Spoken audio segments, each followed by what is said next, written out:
Bonjour et bienvenue sur la chaîne de la Liberté Immobilière, c'est Gaëtan. Aujourd'hui, je vais répondre à la question un peu bizarre de est-ce que le propriétaire peut s'inviter chez son locataire?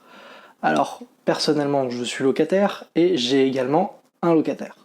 Est-ce que mon propriétaire peut venir chez moi ou est-ce que moi je peux aller chez le propriétaire?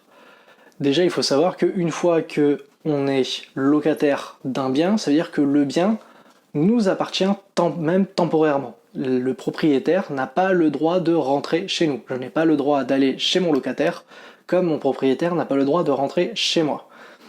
Si jamais vous êtes locataire et que vous voulez être sûr qu'il ne rentre pas chez vous, ce que vous pouvez potentiellement faire, c'est changer le barillet, ça prend 10 minutes, c'est pas très compliqué, mais en général, il vaut mieux lui demander s'il lui reste des clés, et éventuellement les lui demander si vous voulez être sûr qu'il ne rentre pas chez vous. Normalement, c'est chose totalement interdite, il n'a pas le droit de pénétrer chez vous, parce que ça devient une infraction, chose qui est passible d'amende, j'en passe et des meilleurs, je vous laisserai vérifier. Par exemple, si moi j'ai envie d'aller chez mon locataire, je suis obligé de le prévenir, de lui demander s'il est là, et de passer, bien entendu, avec son accord, que j'ai les clés ou non. Je n'ai pas le droit d'y pénétrer, et il vaut mieux même faire savoir à son locataire si on a les clés. Ça peut arriver par exemple qu'on garde un double.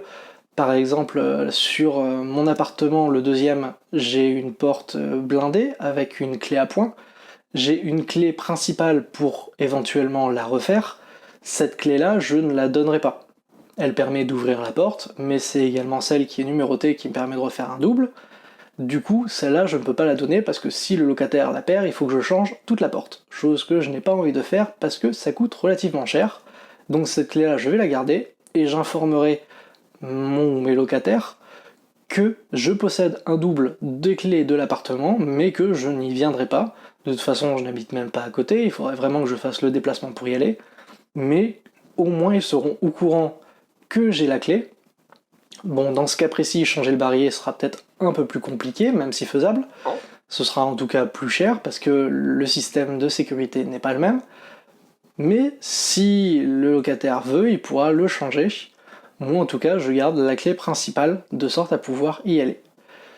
J'espère avoir répondu à la question. Si jamais vous avez une autre interrogation, n'hésitez pas à me la poser aux commentaires. Si la vidéo vous a plu, toujours le pouce bleu, on ne l'oublie pas. Et moi, je vous dis à bientôt dans une prochaine vidéo. Allez, ciao!